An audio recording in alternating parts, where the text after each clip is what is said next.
देखिए, ये दोनों भी जो अलायंसेस हैं, नीतीश कुमार और बीजेपी, आरजेडी, कांग्रेस, इसको बिहार की जनता ने आजमा कर देख लिया और ये सरासर नाकाम साबित हुए। बिहार की जनता की उम्मीदों पर नहीं उतरे, बल्कि इन दोनों ने बिहार की जनता से वोट लेकर उनको धोखा दिया और उनके कोई प्रॉब्लम्स को हल नहीं किया। इसीलिए हमारा मानना ये है कि एक ऑल्टरनेट पॉलिटिकल प्लेटफॉर्म जो आज कुशवाहा साहब के लीडरशिप में सामने आया है, हम ये समझते हैं कि हम एक अच्छा गवर्नेंस देंगे। और साथ ही साथ ये बात समझने की ज़रूरत है कि पिछले पार्लियामेंट के इलेक्शन में आरजेडी और कांग्रेस ने बीजेपी को, एनडीए को हराने में सरासर नाकाम साबित हुए।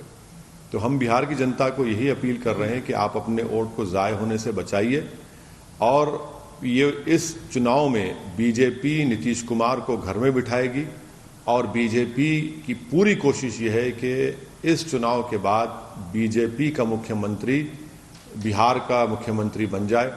इसीलिए बिहार की जनता के लिए बहुत ज़रूरी है कि पिछले चुनाव में, असेंबली के चुनाव में 5 साल पहले उन्होंने बीजेपी के खिलाफ वोट दिया था, मगर उनको धोखा दिया गया, झूठ बोलकर उनको वोट हासिल किया और नीतीश कुमार और कांग्रेस, आरजेडी इसमें नाकाम साबित हुए और बीजेपी फिर सत्ता में आ गई। तो इसलिए हम उम्मीद करते हैं कि बिहार की जनता न सिर्फ हमको अपने वोट से बल्कि अपनी मोहब्बत से और अपने आशीर्वाद से नवाजेगी। देखिए, मैं आपसे जो बात कहा हूँ, ये बिहार की जनता के दिलों तक पहुँच चुकी है। बिहार की जनता भी देख रही है कि किस तरह बीजेपी वहाँ पर अपना चुनाव लड़ रही है और किस तरह बीजेपी खामोशी से नीतीश कुमार को सियासी तौर पर बिल्कुल कमज़ोर करके रख देगी।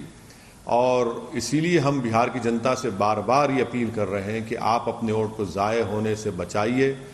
आरजेडी, कांग्रेस में इतनी ताकत नहीं है कि वो बीजेपी को हरा सके, क्योंकि पार्लियामेंट के इलेक्शन में ये एक सीट पर कामयाब है और वो भी एमआईएम का कैंडिडेट था, अख्तर उल ईमान, जो बिहार के हमारे अध्यक्ष हैं।